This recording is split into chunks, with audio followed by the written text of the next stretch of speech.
Question number 10, Moroney. Thank you, Mr Speaker. My question is to the Minister of Education. What is her proposed timeframe for delivering the government response to the Early Childhood Education Taskforce recommendations? The Honourable Anne Tully. Mr Speaker, consultation on the report's recommendations closes next week, Monday the 8th of August, and the Government will then carefully consider the feedback from consultation before making any decisions. Moroney. Point of order. What was that point of order? Point of order, Mr Speaker. Mr Speaker, the question was on notice and asked for a timeframe for the delivery of the government's response, and I didn't hear an answer to that. The dilemma I have, I don't know whether the Minister may have been indicating that actually a timeframe hasn't been fixed yet, but I invite the Minister to clarify her answer with respect, because it is a question on notice. The Honourable Anne Tully.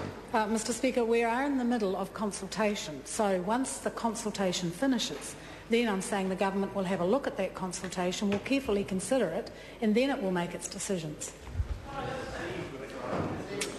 Supplementary question.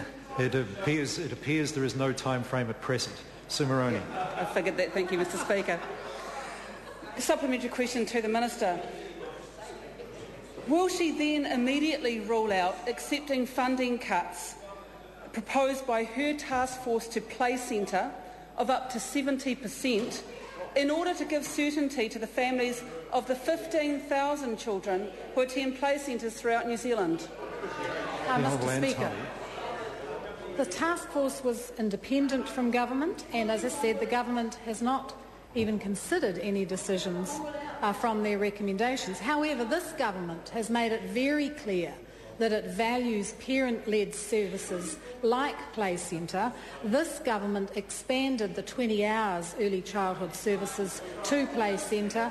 This Government has made sure that the regulations that guide early childhood services have been amended to lessen the costs and burden on play centres. So this Government certainly supports parent-led play centres. Point of order, Mr Point Speaker. of order, Moroney. Mr Speaker, I asked a specific question about whether the Minister would rule out accepting the funding cuts proposed by the task force, and she gave all sorts of interesting information but didn't answer that question. Well, in fairness, I supported the member to get a further answer from the Minister on the primary question, but the Minister, if I heard correctly in answer to that supplementary question, said the Government was in the process of considering the task force report, and ministers are perfectly at liberty not to indicate they're not, or not, are perfectly at liberty not to rule out any aspect till they've finished considering the report. And I think that's what the Minister was indicating to the House, and that's not unreasonable. Moroney, supplementary question. Will she rule out the funding cuts proposed by her task force to home-based early childhood education of up to 80% in order to give certainty to the families of the 17,000 children who attend home-based early childhood education throughout New Zealand, and also the funding cuts of up to 78% for the 9,000 children and their families who attend kohanga reo? The Honourable Anne Tully. Mr Speaker, I repeat, the Government has made no decisions about the task force recommendations. It is currently out for consultation with the sector, and we will listen to what the sector has to say about the very thorough report from the Early Childhood Task Force. Moroney. Supplementary question.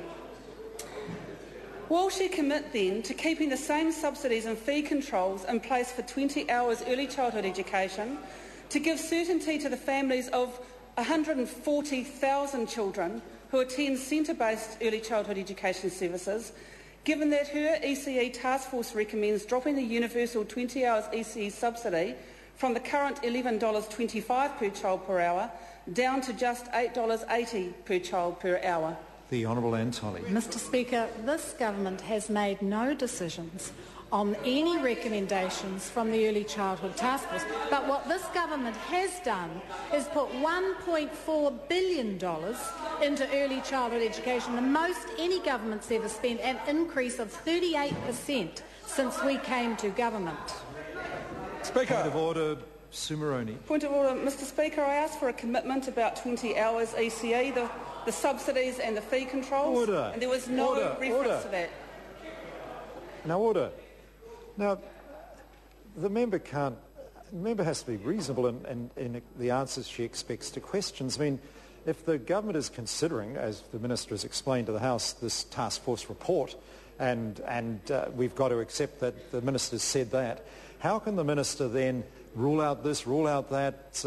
I think the member's got to be reasonable that where the government is still considering a task force report, I can't insist the Minister preempt their decisions by giving answers to the House ahead of the government's